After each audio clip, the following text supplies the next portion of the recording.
మీ మోకాల నొప్పులకు ఎటువంటి సర్జరీ లేకుండా ఎపియాన్ పెయిన్ క్లినిక్ అందిస్తున్న అత్యాధునిక చికిత్స.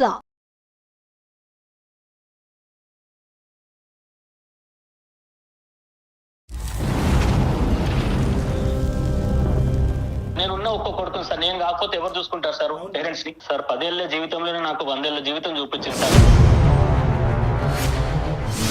ఇప్పుడు నీకు మీ పేరెంట్స్ కావాలా, నేను కావాలా? నేను కావాలంటే మీ పేరెంట్స్ ని మర్చిపో. సైకాట్రిస్ట్ డాక్టర్ దగ్గరికి వచ్చాను, మీతో మాట్లాడుతా అన్నారు. మీతోని నేను ఎందుకు మాట్లాడాలి? వాళ్ళతో వాళ్ళెవరు? ఒక్క క్షణం అండి, కొంచెం టైం ఇవ్వండి ఒక్కసారి. ఏం కంప్లైంట్ చేశాడు ఇప్పుడు నా గురించి? వృద్ధాప్యంలో ఉండేటటువంటి తల్లిదండ్రులను కాపాడవలసినటువంటి బాధ్యత ఒక ఏకైక కొడుకు మీద ఉండదా అమ్మా? డబ్బులు ఇస్తామంటున్నావు కదండి, డబ్బులతో అన్ని కొనుక్కుంటారా సునీత గారు? ఏం మాట్లాడుతున్నారండి? సిటీ లైఫ్ లో ఈ రోజు రేపు ఎవరో ముసలోళ్ళు మేరేసుకుని ఎవరో తప్పమ్మా సునీత. ఆ ముసలోళ్ళకి వస్తే ఎన్ని చెయ్యాలండి? ఎన్ని సాకరీలు చేస్తే అవుతాయి అన్ని? అయ్యో, రేపొద్దున్న మనం కూడా అదే పరిస్థితిలోకి వెళ్తాం సునీత. మనం ఇక్కడితోనే ఆగిపోమండి. మేమంత త్యాగమూర్తులో కాదు, మాకంత ఓపికలు లేవు. మీకు నమస్కారం. జీవితాంతం ఆ తల్లిదండ్రులు కొడుకుతో మాట్లాడకుండా ఎలా ఉండగలరమ్మా? ఏ కాలంలో ఉన్నారు మేడం మీరు? మీరు వాస్తవంలోకి రండి సార్. మేము బుద్ధి గడ్డి తిని నీ కాన్ఫరెన్స్ కాల్ కలపమన్నాం. ఈయనేం తక్కువడేం కాదు, మీ దగ్గర రావుడిలో నటించేస్తున్నాడేమో. ఈ రోజు నీకు గట్టిగా మేము మాట్లాడాలని అనుకుంటే కనుక అతన్ని ఇంటికి వచ్చాక పెన్నం మీద పెట్టి వేయించేస్తామని భయం మాకు. లేదో చెప్తున్నారు కదా, ఇదో ఎన్ని ఇంకేమన్నా ఉంటే చెప్పుకున్నారు. కాళ్ళ మీద పడి ఏడ్చి అప్పుడు రా, నీకు అప్పుడు ఉందిలే, నీకు ఇంట్లో రా, వచ్చాక చెప్తాను, ఇప్పుడు కాదు. వెల్కమ్ టు అందమైన జీవితం. నమస్తే కళ్యాణ్. నమస్తే జయ గారు. నమస్తే అమ్మా. కళ్యాణ్ గారు, హైదరాబాద్ నుంచి ఒక మెయిల్ వచ్చిందండి. అతని పేరు భాస్కర్. ఒక్క నిమిషం. ఈ ప్రోగ్రామ్కి అందమైన జీవితం అనేటటువంటి ఒక చక్కటి పేరు నామకరణం ఎవరు చేశారు? ఎలా వచ్చింది కాన్సెప్ట్? ఫస్ట్ జీకే గారు, గోపాలకృష్ణ గారు, నేను, మన క్రియేటివ్ హెడ్ ఆయన నేను డిస్కస్ చేసుకున్నాం. ఇలా చేస్తే బాగుంటుందేమో, ఒక చిన్న ఐడియా, జస్ట్ ఒక లైన్ ఫామ్ అయిందండి. వెంటనే మీకు కాల్ చేయటం, మనం ముగ్గురం కూర్చోవటం, మాట్లాడుకోవటం, కాన్సెప్ట్ డిజైన్ చేసేసుకున్నాం కదా. అల్టిమేట్గా మనకేంటి, మన జీవితం సాఫీగా అందంగా వెళ్ళాలనుకుంటాం. సో ఈ పేరు చాలా బాగా కనెక్ట్ అవుతుంది. ఇది చూద్దామా అన్నారైనా, వెంటనే మన ఎండి గారు సుమన్ గారికి చెప్పటం, ఆయన కూడా సూపర్, గో హెడ్ అనేసారు. సో అలా అందమైన జీవితం స్టార్ట్ అయిందండి. చాలా సంతోషం అమ్మా. ఒక కాలర్ ఉన్నారండి, మనకు ఒకళ్ళు మెయిల్ చేశారు హైదరాబాద్ నుంచి. అతని పేరు భాస్కర్ అండి. ఉద్యోగం చేసుకుంటున్నారు, పెళ్ళయింది. సమస్య ఏంటంటే భార్యతో, తన ఫ్యామిలీతో, తన తల్లిదండ్రులతో, ఇటు భార్యతో మధ్యలో నలిగిపోతున్నాను. నేను ఎటు ముందుకు వెళ్ళలేకపోతున్నాను, వెనక్కి రాలేకపోతున్నాను. ఏం చేయాలో నాకు అర్థం కావట్లేదు. చాలా సెన్సిటివ్ విషయం ఇది. డాక్టర్ గారితో ఖచ్చితంగా నా విషయం గురించి మాట్లాడాలి అనే ఉద్దేశంతో మీకు మెయిల్ చేస్తున్నానని చెప్పి పెట్టాడండి అతను. నెంబర్ కూడా ఇచ్చారు, ఒకసారి కాల్ చేసేయమంటారా? పిల్లలు ఉన్నారమ్మా? మనకు తెలియదు. పిల్లలు ఉన్నారు. హలో భాస్కర్ గారు. మేడం, ఎవరండి మీరు? నేను జయానండి, అందమైన జీవితం, సుమన్ టీవీ అందమైన జీవితం ప్రోగ్రామ్ నుంచి కాల్ చేస్తున్నాను. మేడం నమస్తే. మేడం నమస్తే అండి. మీరు మాకు మెయిల్ పెట్టారు, సో మీతో మాట్లాడదామనేసి కాల్ చేశాను. ఫ్రీ ఉన్నారా? మాట్లాడొచ్చు మేడం. రైట్. డాక్టర్ గారు కూడా ఉన్నారు. ఒక్కసారి మీ సమస్య ఏంటో ఒకసారి బ్రీఫ్గా చెప్తారా? తప్పకుండా మేడం. Right sir. నమస్తే భాస్కర్ గారు. నమస్తే. నమస్కారం సార్. చెప్పండి సార్, ఎవరిది సమస్య? సార్ సమస్య ఏంటంటే, ఎప్పుడైనా సరే మా పేరెంట్స్ పొరపాటున ఎప్పుడైనా మమ్మల్ని చూడాలని వస్తుంది సార్. వాళ్ళు పేరెంట్స్ ఎప్పుడైనా వచ్చినప్పుడు వాళ్ళని అసలు ఎట్లా అంటే రెస్పెక్ట్ కాదు కదా సార్, అసలు చాలా దారుణంగా చూస్తుంది సార్ వాళ్ళని. వాళ్ళు కూర్చున్నప్పుడు వాళ్ళ దగ్గర కూర్చొని, వాళ్ళ ఎదురుగా కూర్చొని కాలు మీద కాలేసుకొని కూర్చోవడం, వాళ్ళకి అట్లీస్ట్ ఏదైనా భోజనం పెట్టాలన్నా, టిఫిన్ చేయాలన్నా కూడా ఏంటమ్మా ఏమన్నా రెడీ అయిందా అంటే, లేదు అక్కడ ఉంది పెట్టుకోపోండి అని చెప్పి వాళ్ళని అమర్యాదగా మాట్లాడటము. అది ఎట్లా అంటే, మా పేరెంట్స్ వస్తే ఒకలాగా ట్రీట్ చేస్తున్నారు, వాళ్ళ పేరెంట్స్ వస్తే ఒకలాగా ట్రీట్ చేస్తున్నారండి. ఎంతసేపు నేను ఫోన్ లో మాట్లాడినా కూడా, ఈవెన్ మా పేరెంట్స్ దూరం ఉంటారు కాబట్టి అట్లీస్ట్ 2 days కోసారో 3 days కోసారో మనం కాల్ చేసుకొని మాట్లాడుకుంటాం కదా సార్, పేరెంట్స్ తో మాట్లాడుతుంటాము. సో అది తనకు నచ్చదు. అది ఎంతసేపు ఫోన్ మాట్లాడుతుంటే నీకేం అవసరం, ఊరికే ఎందుకు మాట్లాడతావు, ఇలాంటి క్వశ్చన్లు అండి. అంటే మా పేరెంట్స్ తో నాకు మాట్లాడుకునే స్వేచ్ఛ లేదా సార్ నాకు? ఎందుకు అంటే మీ పేరెంట్స్ ఏమన్నా తెలిసి తెలియకుండా ఏమన్నా ఈ అమ్మాయిని ఏమన్నా అన్నారా? ఏమన్నా ఆ విధంగా ఏమైనా మనస్తాపం చెంది వాళ్ళ మీద ఒక శత్రుత్వం పెంచుకుందా, ఏంటి కారణం? పెళ్ళైన కొత్తలో ఏమైనా ఇన్సిడెంట్స్ జరిగాయా?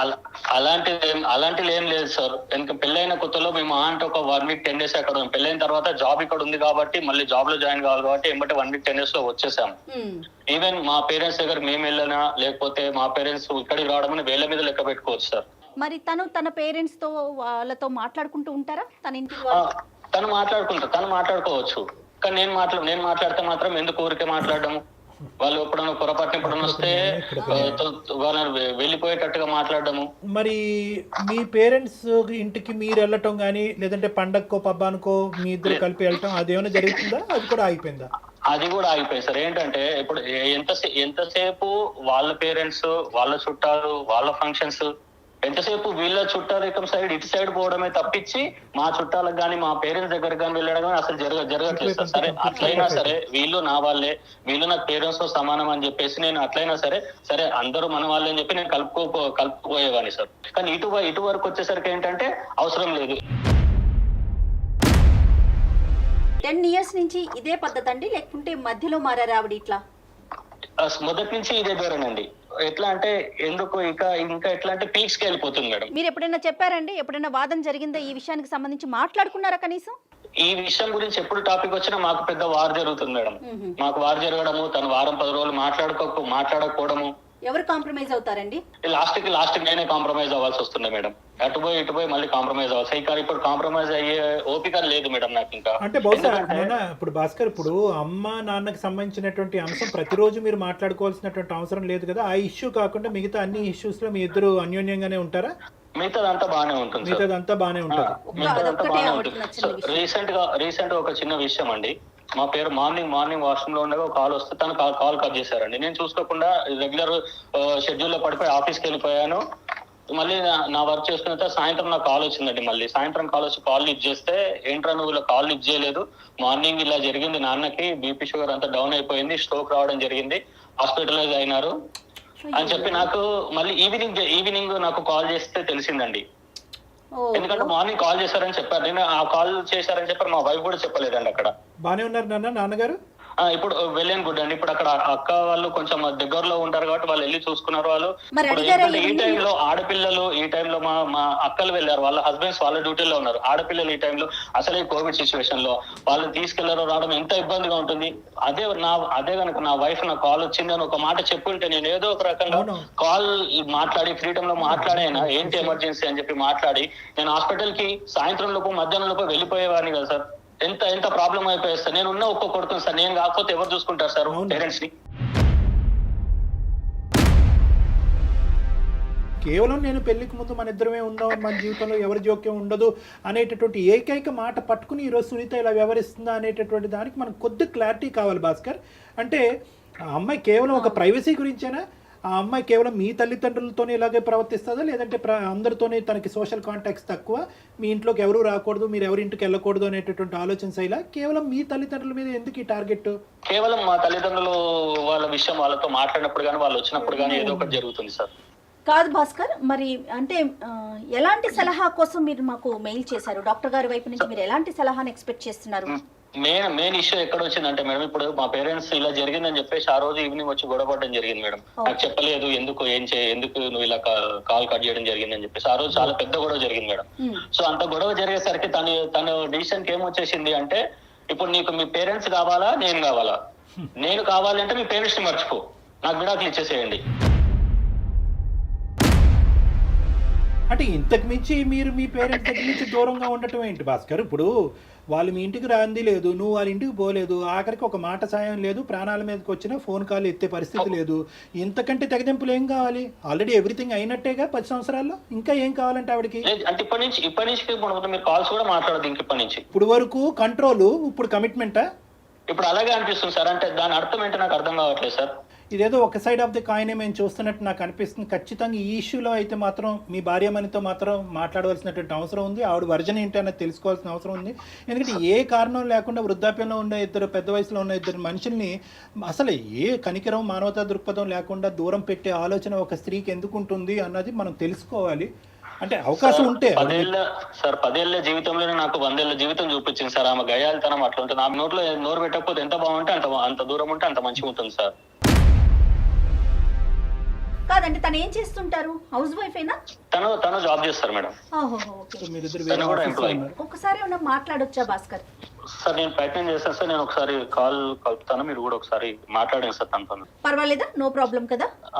అంటే జస్ట్ అసలు ఆవిడ వర్షన్ ఎలా ఉందని తెలుసుకోవటం కోసం. ఓకే సార్, కాల్ కలపండి. ఏంటి డాక్టర్ గారు, అంటే మనం ఇప్పుడు అతను కావాలి, అతన్ని కని పెంచి ఇక్కడ దాకా తీసుకొచ్చిన తల్లిదండ్రులు వద్దా? రేపొద్దున్న మరి మన పిల్లలకి మనం ఏం చెప్తాం? అంత దూరం ఆలోచించరు కదా, ఇక్కడే స్టోరీ. తాత చెప్ప తరతరాలు అంటారు. హలో హలో, ఏం చేస్తున్నావు? ఏదో చేస్తున్నాను. ఏంటి ఇప్పుడు? ఏం చెప్పండి. పిల్లలు ఏం చేస్తున్నారు? ఆన్లైన్ క్లాసులు జరుగుతున్నాయి కదా, కూర్చున్నారు అక్కడ. వాళ్ళు తెలుసు కదా, మళ్ళీ నన్ను అడుగుతావేంటి? అయ్యో ఏంటి, ఎందుకు చేసావు? చెప్తాను సరే. నేను ఇక్కడ సార్ని డాక్టర్స్ దగ్గరకు వచ్చాను, సైకాట్రిస్ట్ డాక్టర్ దగ్గరకు వచ్చాను. మన సమస్య గురించి ఒకసారి సార్ కూడా మీతో మాట్లాడుతా అన్నారు. మీతోని నేను ఎందుకు మాట్లాడాలి వాళ్ళతో? వాళ్ళెవరు? నాకేం సంబంధం వాళ్ళతోటి? నువ్వు వెళ్ళు, నువ్వు విను. నువ్వు వాళ్ళు ఏం చెప్తారో నువ్వు విను. కాదమ్మా, కాదు సునీత గారు. ఓకే, వాళ్ళ నలుగురిని చేరేస్తున్నావు అన్నమాట ఇప్పుడు. అయ్యో సునీత గారు ఏంటో వినుకాస్తా నువ్వు. కదమ్మా, ఒక్క సెకండ్ అమ్మా. అమ్మ సునీత, నమస్తే అమ్మా. నా పేరు డాక్టర్ కళ్యాణ్ చక్రవర్తి అమ్మ. నేను మానసిక వైద్య నిపుణుడిని ప్లస్ రిలేషన్షిప్ కౌన్సిలర్ని. నాతో పాటు జయ గారు కూడా ఉన్నారు, సీనియర్ యాంకరు. అంటే ఏంటండి చెప్పండి, ఏంటి ఇప్పుడు? ఏ వినాలి నేను ఇప్పుడు? అమ్మ నీ జీవితం. సునీత గారు, మీతో మేము ఏం మాట్లాడలేదండి. అప్పుడే మీరు ఏం వినాలి అనే ప్రశ్న వేసేస్తున్నారు. ఒక్క క్షణం అండి, కొంచెం టైం ఇవ్వండి ఒక్కసారి. చెప్పండి. కాదు సునీత గారు, ఏదో చిన్న డిస్టర్బెన్స్ నడుస్తోందని చెప్పి భాస్కర్ గారి ద్వారా మాకు తెలిసింది. అంటే మేము మధ్యలో వచ్చే ప్రయత్నం కాదు, కానీ అసలు జరిగిన సమస్య ఏంటి, ఎక్కడ మీరు హట్ అవుతున్నారు అనే కోణం తెలుసుకుందామని అంతే. ఎవరిని కూడా కించపరిచేటటువంటి ఉద్దేశం కానీ ఎవరి వైపు వేలెత్తి చూపెట్టేటటువంటి ఉద్దేశం కాదు. భాస్కర్ గారు ఏంటంటే మనస్తాపం చెంది 10 సంవత్సరాలు మా జీవితంలో ఒక ప్రాబ్లం వచ్చిందండి. కంటిన్యూస్గా అది నడుస్తూనే ఉంది. ఏం చెప్పుకున్నాడు ఆయన మీ గురించి? నా గురించి మీ దగ్గర నాకు తెలియదు కదా. ఏం కంప్లైంట్ చేశాడు ఇప్పుడు నా గురించి? కంప్లైంట్ కదమ్మా, అన్ని విషయాల్లో మా భార్య పర్ఫెక్ట్ అండి. ఎక్కడ వేలెత్తి చూపేది లేదనే చెప్పారమ్మా మీ గురించి. మా అమ్మ నాన్న విషయం వస్తే కనుక అగ్గిలం మీద గుగ్గిలం అవుతుందండి. ఫోన్ లేదు, కాంటాక్ట్ లేదు, ఇక్కడికి వెళ్ళటం లేదు, అక్కడి నుంచి ఇక్కడికి రావటం లేదు. వాళ్ళ తల్లిదండ్రులకు సంబంధించినటువంటిది ఒక న్యాయం, మా తల్లిదండ్రులకు సంబంధించినటువంటి ఒక న్యాయం. ఆడ పేరెత్తితే నేను ఎందుకు మండిపడతానండి? ఈయన ఏం చేశాడో మీకు తెలియదు, నా గురించే చెప్తే నేను చేసేది నేను మాట్లాడితే మీ అందరికీ కనపడతాను. ఇప్పుడు కూడా నాకేదో చెప్తామని చూస్తున్నారు. అందు గురించే ఈ కాల్ చేసాం. నీ వర్జన్ వినాలనే ఉద్దేశం. నువ్వు కోపంగా ఉన్నావు, గట్టిగా మాట్లాడుతున్నావు, మేమేమి అది తప్పుగా భావించట్లేదు. మీ మీకున్నటువంటి టెన్షన్స్ మీకున్నాయి. కానీ దయచేసి ఒక 2 నిమిషాలు ఇతను ఈ విధంగా ఎందుకు మాట్లాడాడు అన్నది మీ వర్జన్ చెప్పండి అమ్మా. ఏమయ్యా ఇప్పుడు నువ్వేం చెప్పావు? అప్పుడు నువ్వు పెళ్ళప్పుడు నువ్వేం చెప్పావు చెప్పు. మన ఇద్దరమే ఉంటాము, ఎవరు ఉండరు, ఇన్ని ప్రేమగా చూసుకుంటాను అని చెప్పావా లేదా అప్పుడు? మరి ఇప్పుడేమో 10 ఏళ్ళు కూడా అవ్వకుండానే నువ్వు మళ్ళీ వాళ్ళని తీసుకొచ్చి నన్ను ఎత్తి మీద వేస్తానంటే నేనేం చేయాలి? నేను ఊరికే కూర్చున్నానా? పొద్దున్నే వాళ్ళకి ఇప్పుడు ఆరోగ్యం బాగాలేదు, వాళ్ళని చూసుకోవడానికి వాళ్ళ కొడుకు కాకపోతే ఎవరు చూసుకుంటారు వాళ్ళని? ఆరోగ్యం బాగాలేకపోతే అక్కడ ఎలా వదిలేస్తారు వాళ్ళని? ఎవరో ఒకరు చూసుకుంటారు. మనుషులు పెట్టు. ఇప్పుడు నేను ఇక్కడికి తీసుకొస్తే నేను మాత్రం ఎక్కడ చూస్తాను? సాయంత్రం పొద్దున్న వెళ్ళిన దాన్ని సాయంత్రం 5-6 కానీ ఆ ఉద్యోగం అవ్వదు. ఇంటికి వచ్చేటోడికి 7 అవుతూ ఉంటే మా పిల్లల్ని చూసుకోవడానికి 2 గంటలు సరిపోవట్లేదు అక్కడ. నువ్వు వాళ్ళని తీసుకొచ్చి పెడతానంటే ఇప్పుడు మనుషులు పెట్టి చూపించాలి తప్ప నేను చూసే టైం గానీ నా పిల్లల్ని పెంచుకోవడానికి నాకు టైం లేదు. ఆ మనుషులు లేదు, అక్కడ పెట్టుకో అక్కడ డబ్బులు ఇచ్చేస్తాం కదా. అమ్మ సునీత, కేవలం అప్పుడు పెళ్లికి ముందు ఆ మాట అలా అన్నాడనే ఉద్దేశంతోనే నువ్వు ఈ రోజు ఇలా ఉన్నావమ్మా? మాకు 1,00,000 ఉన్నాయి సార్ ఇక్కడ. మాకు తెల్లారి లేచి మేమిద్దరం బయటికి వెళ్ళి ఇంటికి వస్తేనే గానీ కుదరదు. పొద్దున్న సాయంత్రం పిల్లల్ని చదివించుకోవాలా, వాళ్ళని ఎలా పెంచుకోవాలి, పొద్దున్నే లెగాలి, ఇంట్లో వంటలు చేసుకోవాలి, పనులు ఇవే సరిపోతున్నాయి. కానీ మధ్యలో ఈ కరోనాలు దరిద్రాలు ఈ ఒకటి సచ్చినాయి కదా. ఇప్పుడు అలా కదమ్మా, సునీత గారు, కరోనా ఉండొచ్చు, ఏదన్నా ఉండొచ్చమ్మా, కానీ వృద్ధాప్యంలో ఉండేటటువంటి తల్లిదండ్రులు కాపాడవలసినటువంటి బాధ్యత ఏకైక కొడుకు మీద ఉండదా అమ్మా? డబ్బులు ఇస్తామంటున్నావు కదండి. అక్కడ డబ్బులతో అన్ని కొనుక్కుంటారా సునీత గారు? ఏం మాట్లాడుతున్నారండి? సారీ అండి ఇట్లా అంటున్నందుకు. ఎవరో సిటీ లైఫ్ లో ఈ రోజు రేపు తెల్లారు లేసి ఎవరికాళ్ళు ఉద్యోగాలు చేసుకుంటా సాయంత్రం నైట్ అయిపోయి ఇంటికి వచ్చేటప్పటికి ఎవరో ఈ ముసలోళ్ళు మేరేసుకుని ఎవరో తప్పమ్మా సునీత, చూడట్లేదండి. ముసలోళ్ళు అదే మాట అనుకోమ్మా. రేపొద్దున్న మనం కూడా అదే పరిస్థితిలోకి వెళ్తాం సునీత. మనం ఇక్కడితోనే ఆగిపోమండి. మానవత్వం మంట కలిసిపోలేదమ్మా, అర్థం చేసుకో. వాళ్ళకిలాగా మేము వచ్చి మీరు పడవండి, పిల్లల మీద మేము పడవం, వాళ్ళు వచ్చి పడతారేమో, మేము వచ్చి పడవం.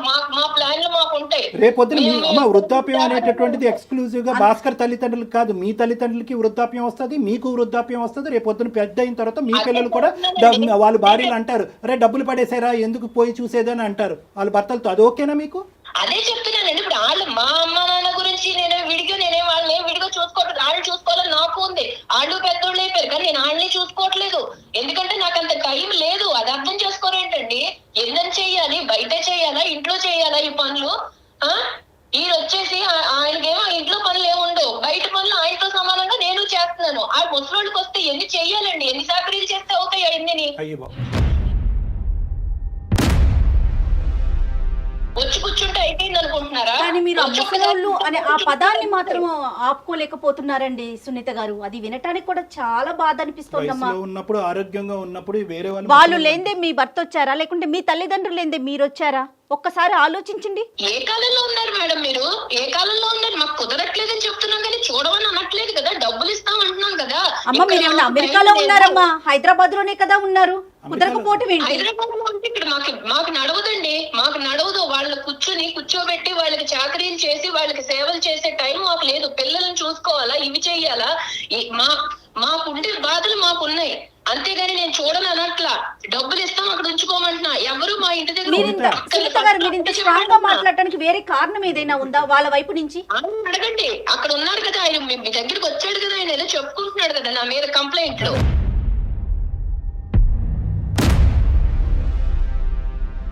సునీత, నీకు చేసింది ఏంటంటే ఈ విధంగా కేవలం వృద్ధాప్యంలో ఉండేటటువంటి వ్యక్తులకి పోషించడానికి మాకు టైం లేదన్నది ఒక్కటే కారణమా? లేదంటే వీళ్ళ తల్లిదండ్రులు ఏమన్నా నీకు తప్పుగా ప్రవర్తించారా, ఇబ్బంది పెట్టారా? ఇప్పుడు ఈయన తక్కువడేం కాదండి. ఈయనేం తక్కువడేం కాదు. మీ దగ్గర రావుడిలో నటించేస్తున్నాడేమో. ఈయనేం తక్కువడేం కాదు. వెళ్ళి 4 రోజులు అక్కడ ఉంటే వాళ్ళ నాన్న కొంచెం ప్రేమగా ఉంటే చాలు. ఇక్కడికి వచ్చి మళ్ళీ వారం రోజులు నాతో మాట్లాడు. మరి నాకెలా ఉంటుంది? నేను అన్ని వదిలిపెట్టుకుని వచ్చాను కదా. నాకు మాత్రం ఇంకెవరన్నా ఉన్నారా? ఈయన పిల్లలే కదా. తెల్లారు లేసి ఏళ్ళ కోసమే కదండి మేము కష్టపడేది. నువ్వు ఆన్ చేసిన రేడియో ఆగట్లేదు ఇది. కాదమ్మా సునీత, ఇప్పుడు ఇక్కడ మాకు భయం ఏమీ లేదు. ఈ రోజు నీకు గట్టిగా 1 ఇంచు ఎక్కువగా మాట్లాడాలి అనే ఉద్దేశంతో మేము మాట్లాడాలని అనుకుంటే కనుక అతన్ని ఇంటికి వచ్చాక పెన్నం మీద పెట్టి వేయించేస్తామని భయం మాకు. ఇప్పుడు నన్నేదో నేనేదో కొత్తగా ఈ లోకంలో నేను ఒక్కదాన్ని ఏదో అన్నట్టు మీ అందరూ కలిపి నాకు జడ్జిమెంట్ ఇస్తున్నారు కదా. ఎలాగో ఉంది, రమ్మనండి చూస్తాం ఇవన్నీ. నాకు ఇప్పుడే చెప్తున్నారు, మేమంత త్యాగమూర్తులో కాదు, మాకంత ఓపికలు లేవు. మీకు నమస్కారం. మాకు నమస్కారం పెట్టక్కర్లేదు. నువ్వు చెప్పుకో, ఏం చెప్పుకుంటావు చెప్పుకో. ఇప్పుడు వాళ్ళందరూ ఏదో చెప్తున్నారు కదా, ఏం చెప్పుకుంటావు చెప్పుకుని వాళ్ళ కాళ్ళ మీద పడి ఏడ్చి అమ్మా సునీత, చదువుకున్న దానివి, సమాజం తెలిసిన దానివి, 2 పిల్లల యొక్క తల్లివి, నువ్వు నిజంగా ఇలా మాట్లాడుతున్నావు అంటే, ఇంత మూర్ఖత్వంగా మాట్లాడుతున్నావు అంటే కనుక నమ్మలేకపోతున్నావు. నీ బాధ ఏంటమ్మా? నీ బాధ ఏంటి అన్నది నువ్వు ఇంకా చెప్పలేకపోతున్నావు. ఒకే పాయింట్ ఏంటంటే కనుక అక్కడికి వెళ్ళి నా భర్త కనెక్ట్ అయిపోయి వారం రోజులు నాతో మాట్లాడ్డాను అంటున్నావు. వారం రోజులు నీతో మాట్లాడకపోతే ఉండలేనటువంటి నువ్వు జీవితాంతం ఆ తల్లిదండ్రులు కొడుకుతో మాట్లాడకుండా ఎలా ఉండగలరమ్మా? నీకు అర్థం కాదా? పెళ్లి చేశారు కదా, పెళ్లి చేయకుండా ఉండాల్సిందండి. అప్పుడు మా సంస్కృతులు మాకు ఉన్నాయి. పెళ్లి చేయకుండా ఉండాల్సింది, ఇంట్లోనే పెట్టు కూర్చోవాల్సింది. పెళ్లి చేసుకుంటే భార్యకి భర్త, భర్తకి భార్య, ఇటు కుటుంబం లేదు అటు కుటుంబం లేదు. టైం లేదండి. మీకు అర్థం కాదా చెప్తుంటే? టైం లేదు. మనుషులు నన్ను బాధ పెడతారు అంటున్నారు. నీ పిల్లల్ని చూసుకోవటానికి టైం లేదనే మాట అనట్లేదే. నిన్ను నువ్వు చూసుకోవటానికి టైం లేదని మాట అనట్లేదే. నీ ఉద్యోగానికి వెళ్ళడానికి టైం లేదని మాట అనట్లేదే. మా పిల్లలు కదా మేము చూసుకోవాలి. మా పిల్లలు చిన్నపిల్లలు కాబట్టి మేము చూసుకోవాలి. వాళ్ళ చదువులు చెప్పించాలి. వాళ్ళు రేపు పొద్దున కాళ్ళ మీద నిలబడ్డాక మేము వెళ్ళి వాళ్ళ మీద కూర్చోకూడదు కదా. ఇంతేనమ్మా మానవ సంబంధాలు. ఎవరిని వాళ్ళు పోషించుకుని వాళ్ళ పిల్లల్ని చూసుకోవటమే మానవ సంబంధాలు. మన అవసరం తీరిన తర్వాత తల్లిదండ్రులను తీసుకెళ్లి ఓల్డేజ్ హోమ్స్ లోని వృద్ధాశ్రయాలు పడేయటమైనా. ఇందుకేనమ్మా ఉమ్మడి కుటుంబాలు నాశనం అయిపోతున్నాయి. ఇందుకే ఉమ్మడి కుటుంబాలు నాశనం అయిపోతున్నాయి. మీరు వాస్తవంలోకి రండి సార్. చెప్పుకోవడానికే బాగుంటాయి ఉమ్మడి కుటుంబాలు. విషయాలు. వాస్తవంలో మీరు మాట్లాడితే అప్పుడు మీకు తెలుస్తుంది. అమ్మ మీరు డబ్బులు పడేస్తే చెప్పడానికి అన్ని బాగానే కొనుక్కోవచ్చు అని ఉంటాయి అనుకోద్దమ్మా నీతులు. సునీత, డబ్బులు పడేస్తే అన్ని నీతులు కొనుక్కోవచ్చు చెప్పడానికి అన్నది. బాగుంటాయి సార్. రానున్న నీతులు రోజుల్లో నీ చెప్పడానికి స్థానాన్ని చాలా ఆలోచించలేకపోతున్నాం. కాదు మేము బుద్ధి గడ్డి తిని నీ కాన్ఫరెన్స్ కాల్ కలపమన్నాం. మాకు ఇప్పుడు మాకు అయిపోతుంది ఇక్కడ మేము 10 నిమిషాలు నేను భరించలేకపోతున్నాం. తప్పుగా నేను ఎవరితో ఇలా మాట్లాడలేదమ్మా, కానీ నీ మాట అంటే మేము ఎంత బాధపడితే నేను ఇలా మాట్లాడుంటాను మీకు అది అర్థం ఏం కాదా బాధండి? సార్? మిమ్మల్ని శారీరకంగా హింసిస్తున్నారా, మానసికంగా హింసిస్తున్నారా? ఏం బాధపడుతున్నారో మీరు? మేము అనుకున్నట్టు ఆయన ఉండడు సార్, ఉండడు. తెల్లారు లేచి ఆళ్ళ పాటే అమ్మా నాన్న ఏమైపోతున్నారు, ఇక్కడ మీ పిల్లలు ఏమైపోతున్నారు ఆయనకు అక్కర్లేదు. కాదమ్మా సునీత, ఒక్కసారి కొంచెం నిదానంగా ఆలోచించండి. ఇవాళ రేపు పెద్దవాళ్ళు లేక ఉద్యోగాలు చేసే ఆడవాళ్ళం ఎంత నలిగిపోతున్నాం కదా. అది మీ సైడ్ కావచ్చు, అతని సైడ్ కావచ్చు. ఒక పెద్దవాళ్ళు అమ్మో అమ్మమ్మో నాయనమ్మో ఎవరన్నా ఒకరుంటే రేపొద్దున మన పిల్లలకి ఆసరా కాదు. మాకు ఎక్స్ట్రా పని తప్ప వాళ్ళ వల్ల మాకు ఉపయోగం లేదు. నువ్వు అసలు ఒక్క నిమిషం 1 మినిట్ కూడా ఈ రోజు నుంచి నెక్స్ట్ రోజు గురించి ఆలోచించలేకపోతున్నాము. నీకు broad minded thinking, futuristic thinking లేదు. సారీ, నిన్నేమి నిందించట్లేదు, కానీ ఒక్క మాట మీరు చెప్తాను. సార్, ఒక్క మీరు నిమిషం నాకు ఇచ్చే సునీత ముందు గారు, నా బాధ కూడా మీరు అర్థం చేసుకుని చెప్పుంటే బాగుండేది. మీకు అమ్మా, ఆయన ఏం అదే చెప్పాడో కదమ్మా, నా మీద తెలీదు. అదే కదా తల్లి. భాస్కర్ ఫోన్ చేసినప్పుడు ఏంటయ్యా ఇలా మాట్లాడుతుంది, ఒక ఆడది అలాగే ఎక్కడో ప్రవర్తించేటటువంటి దానికి దాఖలాలే లేవు అని చెప్పి పొగుడుతున్నాడు నీ భర్త, నీ గురించి అన్ని ఇష్యూస్ లో బాగుందండి ఇది అది అని చెప్పి. నీ నోటి ద్వారానే ఈ రోజు నువ్వు నీ జీవితాన్ని చండాలం చేసుకున్నావు అమ్మా. ఇప్పటి వరకు నీ మీద మాకు ఎటువంటి నెగిటివ్ ఇంప్రెషన్ బాధ లేదు. చెప్పుకుంటే మీకు అలా అనిపిస్తుంటే నేనేం చేయలేను కదా. నా బాధ ఇది నా బాధ. ఈ మనిషి మీ ఇంట్లోంచి వాళ్ళ తల్లిదండ్రులు బాగోగులు తెలుసుకోవటం గురించి దొంగతనంగా ఫోన్ మాట్లాడవలసిన అవసరం ఏముందమ్మా? అతను నిజం చెప్తున్నాడు, అబద్ధం చెప్తున్నాడు, పోనీ దీనికన్నా చెప్పు. అవునండి, వాళ్ళు మాట్లాడుకునేది ఏంటనుకుంటున్నారు? నా గురించి చెప్పుకోవడమే తప్ప వాళ్ళు మామూలుగా మాట్లాడుకోరు సార్. నేను ఎందుకు ఊరికే వద్దంటాను, ఎందుకు చెప్తాను? దాంట్లో అక్కడ జరిగేవి ఏంటంటే ఇక్కడ నేనేం చేస్తున్నాను, నా గురించి కంప్లైంట్లు చెప్పడమే అతనికి పని, వేరే పనేమీ లేదు. అక్కడి నుంచి వాళ్ళు చెప్పినట్టు ఈయన నడుచుకుంటాడు ఇక్కడ. మీకేం తెలుసు ఎన్ని? అమ్మా అదే ఉద్దేశంతో మొన్న ఫోన్ కాల్ కట్ చేసావు. అతని ప్రాణాల మీకు వచ్చుంటే అమ్మా, పెద్ద ఆయన ప్రాణాల మీకు వచ్చుంటే ఈ రోజు నాకేం తెలుసు అండి, వాళ్ళు ఎందుకు చేశారో నాకేం తెలుసు. రోజు ఈ చర్చ కార్యక్రమాలు పెట్టుకుంటారని నేను కట్ చేశాను, అంతేగాని 4 రూపాయలని నాకు తెలుసా? తెలిస్తే కట్ చేస్తానా? కాదు మరి ఆ పెద్ద ఆయనకి ఏమైనా జరుగుంటే, దగ్గరలో ఆడపిల్లలు ఉన్నారు కాబట్టి హాస్పిటల్ ఏం జరగదులేండి, ఎప్పట్లో ఏం జరగదు. దివ్య భవిష్యవాణి ఏదో అంటారు, అన్ని ఉన్నట్టున్నాయి నీ దగ్గర అన్ని. అమ్మా ఐఎమ్ సారీ అమ్మా, జీవితం అంటే ఇది కాదమ్మా. భాస్కర్, ఇంకా సేపు మేము మాట్లాడితే నీ సిచ్యువేషన్ ఇంకా డిటీరియేట్ అయ్యేటట్టుంది. అందమైన జీవితం యొక్క పర్పస్ ఏంటంటే ఉన్న స్థితిని అలాగన్నా ఉంచాలి, లేదంటే కరెక్ట్ చేయాలి. ఉన్న స్థితిని దిగ్గజార్చేటటువంటి ఉద్దేశం మాకు లేదు. పెనం మీద నుంచి పొయ్యిలో పడే పరిస్థితిని మేము తీసుకురాము మిమ్మల్ని. సారీ అండి సునీత గారు, సారీ అమ్మా. ఏం చెప్తారు వాళ్ళేదో చెప్తున్నారు కదా, హీరో ఎన్ని ఇంకేమన్నా ఉంటే చెప్పుకున్నారు, కాళ్ళ మీద పడి ఏడ్చి అప్పుడు రా, నీకు అప్పుడు ఉంది, నీకు ఇంట్లో రా, వచ్చాక చెప్తాను, ఇప్పుడు కాదు చెప్తాను రా పని అప్పుడు. భాస్కర్ సార్, ఇది సార్ తన వర్షన్. దీన్ని వర్జన్ అంటారయ్యా, దీన్ని వర్జన్ అంటారా? నువ్వు 10 సంవత్సరాలు భరిస్తూ ఒక్కొక్క మెట్టు దిగుతూ తల్లిదండ్రుల్ని దూరం పెట్టుకుంటూ వాళ్ళని ఇబ్బంది పెట్టి నువ్వు ఇబ్బంది పడుతూ ఇదంతా నువ్వు చూసేటటువంటి పిల్లలు ఏమి నేర్చుకుంటారు? రైట్, ఓకే, అమ్మకి నాన్నకి కూడా ఇదే సినిమా చూపెడదాం రానున్న రోజుల్లో అని చెప్పి నీ కొడుకులు అనుకోరా?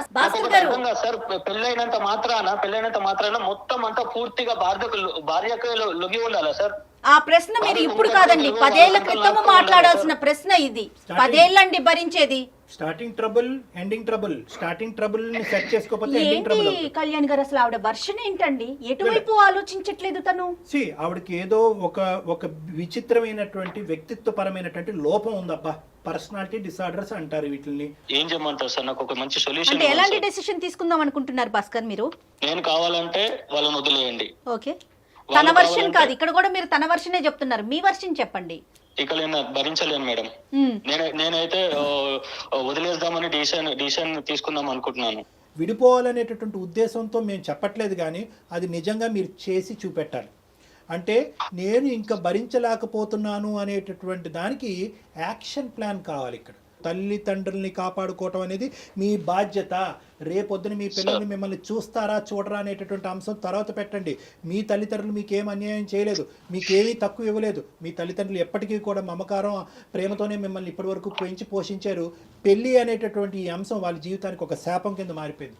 కాబట్టి వాళ్ళని కాపాడుకునేటటువంటి ప్రయత్నంలో మీ ఆవిడకి ఒక గట్టిగా బుద్ధి చెప్పేటటువంటి ప్రయత్నం చేయండి. అంటే కొట్టండనో తిట్టండనో హింస పెట్టండో అని చెప్పట్లేదు. నేను మా తల్లిదండ్రులకు స్థానం లేనటువంటి నా జీవితంలో నీకు కూడా స్థానం లేదు అనేటటువంటి వార్నింగ్ ఇచ్చి మీ పిల్లలతో పాటు మీరు దూరంగా ఉండేటటువంటి ప్రయత్నం చేయండి. సో ఒక్కసారి బెదిరించమంటారా? అంటే దాన్ని బెదిరింపు అంటారా లేదంటే ఒక విధమైనటువంటి ట్రీట్మెంట్ అంటారా అనేది మీకు వదిలేస్తున్నాను. అంటే ఆవిడకు ఒక శిక్ష పడాలి అంటే కనుక కుటుంబం అనేటటువంటిది ఎప్పుడు కూడా నీ చెప్పు చేతల్లో నీ కాళ్ళ కింద చెప్పులాగే ఉంటారు అని అనుకోవద్దు. నాకు ఒక అహంకారం ఉంది, నేను ఒక మగాడిని, నేను ఒక ఇద్దరు తల్లిదండ్రులకు ఒక కొడుకుని, నేను మగాడిని అనేటటువంటి ఆలోచనతో, అంటే మగ ఆడిన అనేటటువంటిది నేను వ్యత్యాసం చేయట్లేదు, కానీ ఆవిడకి ఈ యాంగిల్ చూపెట్టాలి అంటే మీ విలువను తెలియజేయమంటున్నారు. మీ విలువను తెలియాలి అంటే కనుక దూరంగా ఉండి కొంతకాలం మీరు లేనటువంటి లోటునే ఆవిడకి అర్థమయ్యేటటువంటి విధంగా చూపెట్టండి. మళ్ళీ ఆవిడ మాట తీరు చూడండి, ఏ విధంగానూ కాంప్రమైజ్ కాదాయే. కాన్ఫరెన్స్ కాల్ సునీత కలపమన్నాం, అక్కడి నుంచి అసలు వాళ్ళ తల్లిదండ్రులు కలిపి ఉంటే కనుక వాళ్ళు కొడుకుని దూరం చేసుకుని ఎంత బాధపడుతున్నారో అక్కడ అసలైన వర్జన్ తెలుసు. నాకు ఇంకొక విషయం ఏమనిపించిందో చెప్పనండి. సునీత తల్లిదండ్రుల పెంపకం ఎంత అధ్వానంగా, అంటే ఒక తల్లిదండ్రుల పెంపకం గురించి మనం ఇంత ఓపెన్గా చెప్పుకోకూడదు, కానీ ఆవిడకి ఏం విలువలు నేర్పించారండి? వాళ్ళు ఏమైనా చెప్పడానికి ట్రై చేశారా భాస్కర్? ఒక లాస్ట్ క్వశ్చన్, వాళ్ళు మీ అత్తగారు సునీతకి ఏమైనా చెప్పడానికి ట్రై చేశారు? అలాంటివి చాలా జరిగాయి సార్, చాలా జరిగాయి. అవి అప్పటికి అవి అంతవరకే ఉంటాయి సార్, మళ్ళీ తర్వాత సేమ్.